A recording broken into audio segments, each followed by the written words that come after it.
मुंबई, एक ऐसा शहर जो कभी नहीं सोता। मैं भी इस शहर की भीड़ में एक आम सा सपने देखने वाला इंसान, इसकी गलियों में खोया हुआ। मेरा नाम अर्जुन है, एक स्ट्रगलिंग राइटर, इस शहर के साए में कहानियों की तलाश में। एक बारिश की शाम, शहर धुंध की चादर में लिपटा हुआ था। मैं अपनी खिड़की के पास बैठा था, देख रहा था बारिश की बूंदों को शीशे से टकराते हुए। अचानक बिजली की एक चमक ने सामने वाली इमारत को रोशन कर दिया। एक पल के लिए मैंने उसे देखा, छत पर खड़ी तूफानी आसमान के सामने एक साया। उसके लंबे काले बाल धुएं की तरह उसके चारों ओर लहरा रहे थे और उसकी सफेद ड्रेस अंधेरे में चमक रही थी। फिर वह चली गई, परछाइयों में समा गई।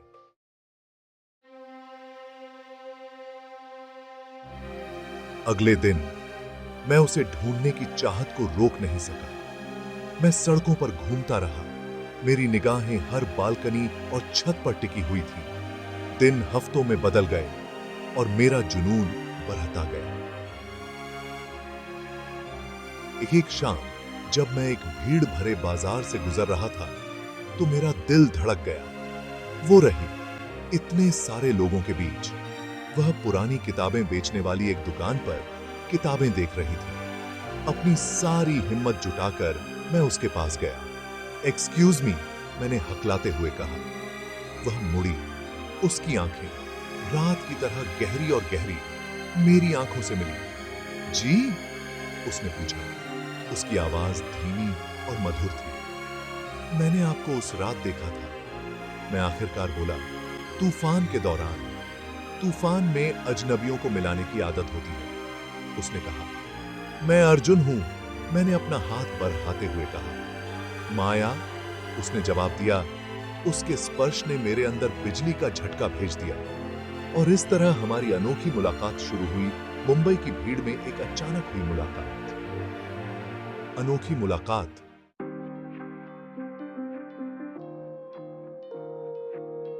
हमने बाकी की शाम बातें करते हुए बिताई, अपने आसपास के हल्ला गुल्ला भरे बाजार से बेखबर। मुझे पता चला कि माया एक कलाकार थी, उसका कैनवास इंसानी आत्मा थी।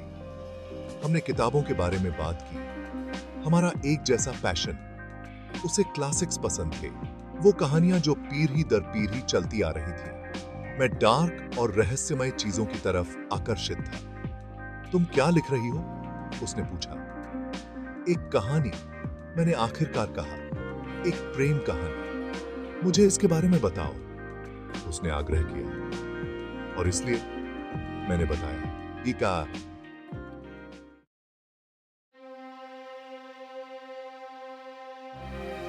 हमारी अचानक हुई मुलाकात एक गहरे प्यार में बदल गई। हमने अपने दिन छिपे हुए कैफे एक्सप्लोर करने, चोरी छिपे किस शेयर करने और पुराने मुंबई की गलियों में खुद को खो देने में बिताए। माया मेरी म्यूज, मेरी प्रेरणा, मेरा सब कुछ थी। अपने जीवन में पहली बार मैं वास्तव में जीवित महसूस कर रहा था। फिर भी हमारे नए प्यार के उत्साह के बीच एक अजीब सी फीलिंग मुझे परेशान कर रही थी। उसका अतीत एक बंद किताब था, हमारी मुलाकात से पहले की उसकी जिंदगी एक कोरा पन्ना। अम्मी।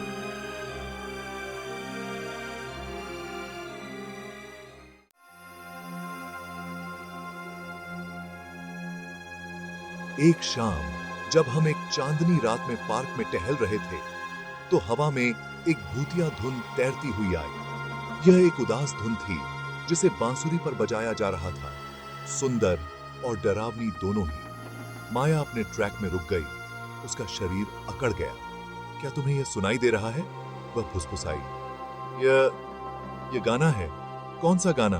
मैंने पूछा। उसने कोई जवाब नहीं दिया, बस वहीं खड़ी रही, स्तब्ध। उसकी आंखों में डर देखकर मेरी रीढ़ की हड्डी में कंपकपी दौड़ गई।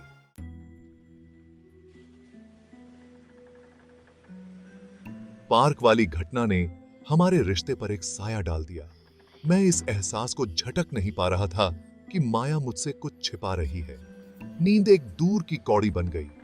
मेरे सपने माया की छवियों से भरे हुए थे। मैंने अपनी दादी जो बहुत समझदार और अलौकिक शक्तियों में विश्वास रखने वाली महिला थी, उनसे अपनी बात कहने का फैसला किया।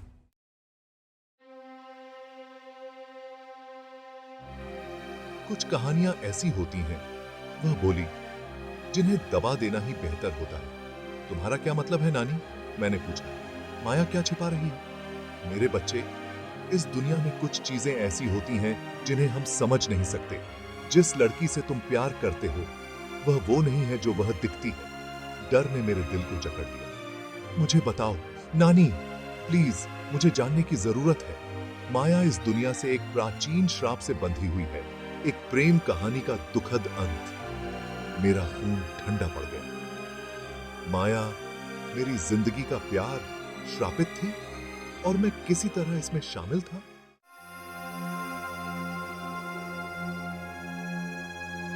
नानी के शब्द मेरे कानों में गूंज रहे थे। माया, श्रापित, एक प्रेम कहानी का दुखद अंत। लेकिन कैसे? मैंने घुटते हुए कहा। क्यों, कैसे और क्यों अक्सर उलझे हुए धागे होते हैं अर्जुन। एक को सुलझाने के लिए आपको दूसरे का सामना करने के लिए तैयार रहना होगा। उसने प्राचीन समझौतों के बारे में बताया, चांद रहित रात में तोड़े गए वादों के बारे में। एक प्यार इतना मजबूत, इतना गहरा कि उसने मौत को भी मात दे दी।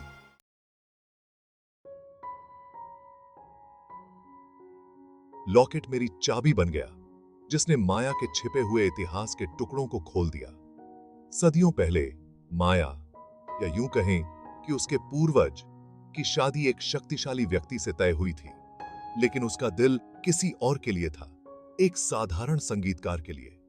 उनका प्यार वर्जित और खतरनाक चोरी छिपे बढ़ता गया।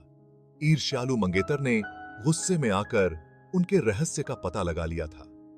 एक श्राप, उसने कसम खाई उस महिला पर जिसने उसकी अवज्ञा करने की हिम्मत की।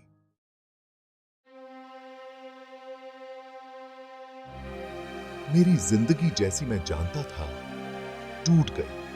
दुनिया जो कभी सांसारिक चीजों से भरी हुई थी, अब एक अनदेखी ऊर्जा से भर गई थी। नानी मेरी गाइड बनी। प्राचीन विद्या का उनका ज्ञान ही मेरा एकमात्र हथियार था। हमने आधी रात को प्राचीन रीति रिवाज किए। पूर्णिमा की रात को सिद्ध किए गए ताबीज हमारे घर को सजाते थे। डर, एक निरंतर साथी, मेरे हौसले को कमजोर कर रहा था।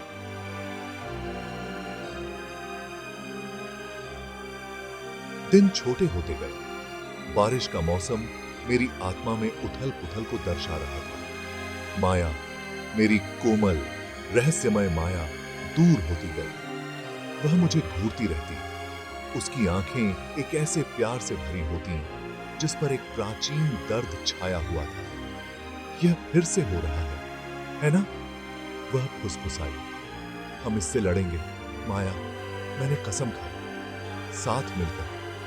लेकिन जब मैंने यह कहा, तब भी मुझे एक भयानक यकीन था कि यह हमसे भी बड़ा था। ऐसा लग रहा था कि श्राप महज हवा द्वारा फुसफुसाई गई कहानी नहीं थी। बुरे सपने तेज हो गए, नींद के दायरे से निकलकर हमारे जागने के घंटों में आ गए। फुसफुसाहट हमारे पीछे पीछे चलती रही। बिना शरीर वाली आवाजें, धमकियां, वादे, विलाप कर रही थीं।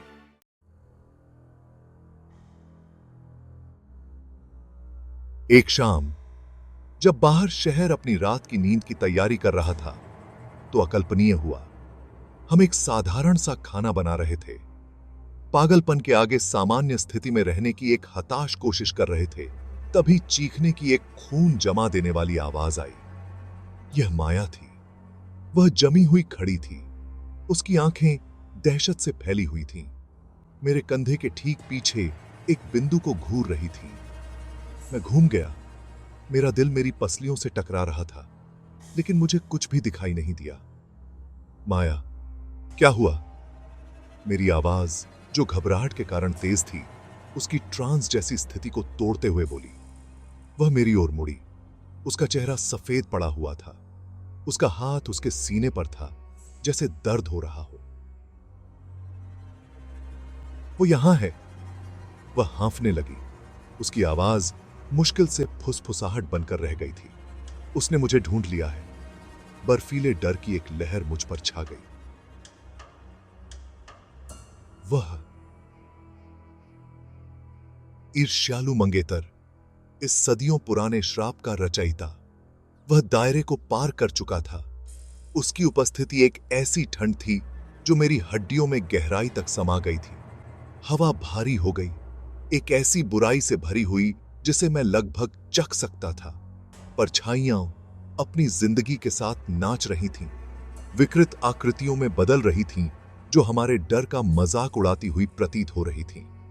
एकमात्र मोमबत्ती, जो हमारे प्रकाश का एकमात्र स्रोत थी, हिंसक रूप से टिमटिमा रही थी, जिससे दीवारों पर भयानक परछाइयां पड़ रही थीं। हमें जाना होगा, मैंने माया का हाथ पकड़ते हुए कहा। उसका स्पर्श, जो आमतौर पर गर्म और सुकून देने वाला होता था, बर्फ की तरह ठंडा था, जिससे मेरी रीढ़ की हड्डी में कंपी दौड़ गई। हमें अभी जाना होगा।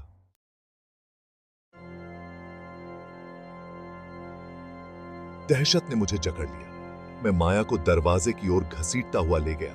उसका हाथ मेरे हाथ में एक बेजान वजन की तरह था, लेकिन बहुत देर हो चुकी थी। तापमान गिर गया, हवा कब्र की तरह ठंडी हो गई। एकमात्र मोमबत्ती फड़फड़ाकर बुझ गई, जिससे हम घुप अंधेरे में डूब गए। एक धीमी भयानक हंसी, जो सदियों की कड़वाहट और गुस्से से भरी हुई थी, हमारे चारों ओर गूंज उठी।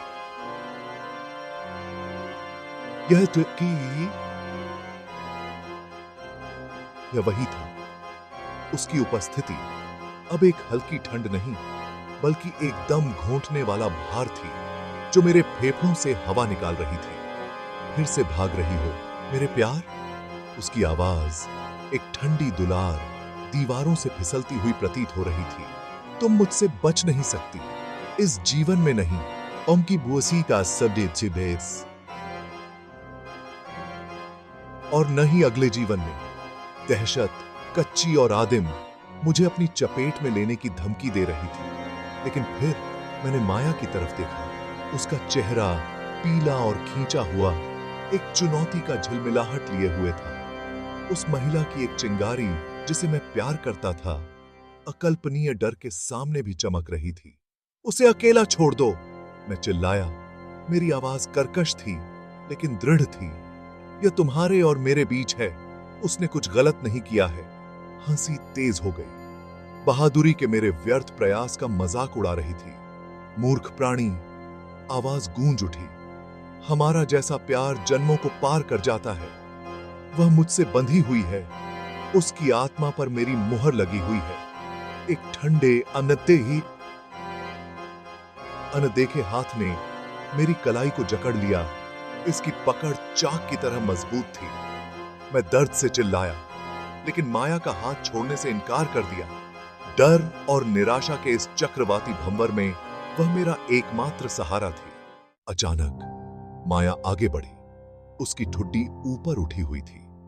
उसकी आंखें एक नई ताकत से जल रही थीं। उसने अपना दूसरा हाथ मेरे हाथ पर रखा। उसका स्पर्श आश्चर्यजनक रूप से उस बर्फीली पकड़ के मुकाबले गर्म था। और नहीं, उसने कहा।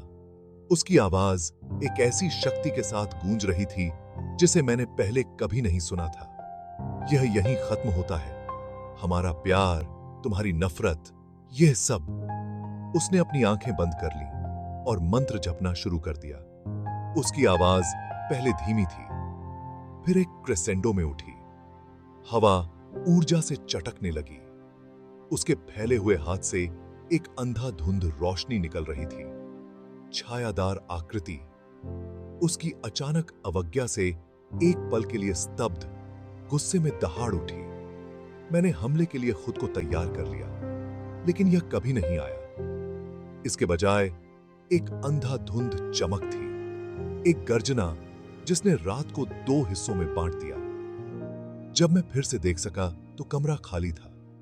केवल माया वहीं रही, दीवार से सटी हुई। उसका चेहरा थकावट से पीला पड़ गया था। मैं उसके पास गया। मेरा दिल राहत और दहशत के मिश्रण से धड़क रहा था। उसने अपनी आंखें खोलीं, उसके होठों पर एक कमजोर मुस्कान फैल गई। यह खत्म हो गया है, वह फुसफुसाई। उसकी आवाज मुश्किल से सुनाई दे रही थी। वह जा चुका है। उसका हाथ, जो अभी भी मेरे हाथ में था, ठंडा पड़ गया। मैंने उसे पास रखा। मेरे आंसू उसकी त्वचा के खिलाफ एक खामोश धार की तरह थे। मेरा प्यार हवा में फुसफुसाया गया एक वादा था।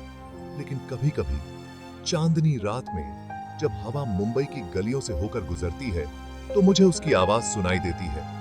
जन्मों को पार कर जाने वाले प्यार की एक धुंधली सी गूंज।